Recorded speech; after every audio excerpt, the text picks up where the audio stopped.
Bonjour à tous. Devant moi, j'ai l'Infinix Note 60 Pro et laissez-moi vous montrer comment changer le fond d'écran sur cet appareil.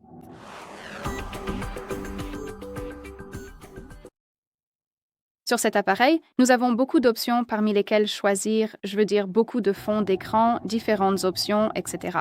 Donc tout d'abord, je vais essayer de toutes les aborder et après cela, je vous montrerai exactement comment définir le fond d'écran.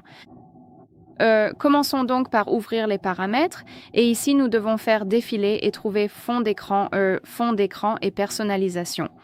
Laissez-moi peut-être changer la luminosité pour que vous puissiez un peu mieux voir ce qui se passe sur l'écran. Je ne pense pas que ce soit mieux. Très bien, laissez ça comme ça. Très bien, donc après être entré dans fond d'écran et personnalisation, nous avons mes combinaisons et en gros, ici nous pouvons vérifier l'aperçu de l'écran de verrouillage et de l'écran d'accueil. Comme vous pouvez le voir, j'ai des fonds d'écran différents appliqués sur les deux.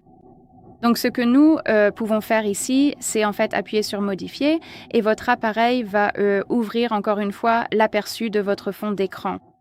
Ici, vous pouvez décider de faire correspondre l'écran de verrouillage. Simplement, après avoir appuyé sur cette option, votre appareil appliquera également le fond d'écran qui se trouve sur l'écran de verrouillage. Ici, vous avez la personnalisation. Donc, vous avez l'effet de flou. Après avoir appuyé sur cette icône en forme de goutte, vous pouvez le rendre flou et ajouter un effet de profondeur. Cependant, vous devez savoir que cette option ne fonctionne que pour les portraits, donc pas pour ce truc abstrait. De plus, ici, vous pouvez appuyer sur Photo et vous serez transféré vers vos propres fichiers, donc vos propres photos. Vous pouvez appliquer la photo comme votre fond d'écran, bien sûr. Appuyez simplement dessus et il sera immédiatement défini ici. Je vous montrerai aussi plus tard comment le faire en utilisant une section différente. Donc, en gros, c'est la première section que vous pouvez utiliser pour changer le fond d'écran. Cependant, ici, vous pouvez seulement choisir celui qui est défini comme écran de verrouillage ou quelque chose depuis vos propres albums. De plus, laissez-moi revenir en arrière. Juste ici, en dessous, nous avons le générateur de thème IA et l'écran d'accueil avec effet de profondeur. Donc, encore une fois, celui-ci fonctionnera si vous avez le portrait. Et ici, nous avons aussi cette information. Donc, le portrait personnalisé n'est pris en charge que pour les photos d'une seule personne. Cela changera probablement plus tard, mais pour l'instant, c'est seulement pour cette option. Vous pouvez donc appuyer sur Portrait personnalisé, effet de profondeur du portrait ou effet de profondeur du système, car ici, vous avez quelques fonds d'écran. Par exemple, celui-ci est lié à cet effet de profondeur. Vous pouvez bien sûr l'appliquer. Appliquez-le ici et là, vous avez, l'aperçu de ce à quoi cela peut ressembler. Très bien.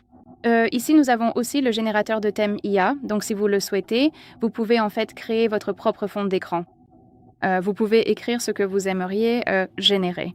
Vous pouvez utiliser une image spécifique et par exemple dire à l'appareil de créer la version animée de cette photo. Et ici, vous avez aussi image vers thème. Donc, En fait, je vous recommande vivement de simplement vous amuser avec cette section et de créer votre propre fond d'écran. Si vous ne voulez pas vraiment le faire, et même, vous pouvez simplement appuyer sur Plus de fond d'écran ici et nous serons redirigés vers une section complètement différente où, là encore, nous avons des fonds d'écran. Donc encore une fois, effet de profondeur, écran d'accueil, IA et notre propre galerie. Et en dessous, nous avons des thèmes en vedette parmi lesquels nous pouvons aussi choisir le fond d'écran. Donc comme vous pouvez le voir, il y a beaucoup de choses ici parmi lesquelles choisir des dessins animés, des portraits, des gribouillages, etc. Mais ici, nous avons une autre option, fond d'écran en ligne. Donc, si vous avez une connexion Internet, vous pouvez accéder au fond d'écran en ligne que vous pouvez télécharger. Donc, par exemple, celui-ci était sur mon écran de verrouillage ou en fait est sur l'écran de verrouillage. En faisant défiler vers le bas, vous pouvez voir qu'il y a plein de différentes sections et catégories parmi lesquelles vous pouvez choisir le fond d'écran. Par exemple, nouveauté et ici plus d'options. Donc, laissez-moi mettre rapidement la vidéo en pause. Je vais choisir quelque chose que j'aimerais appliquer et je reviendrai.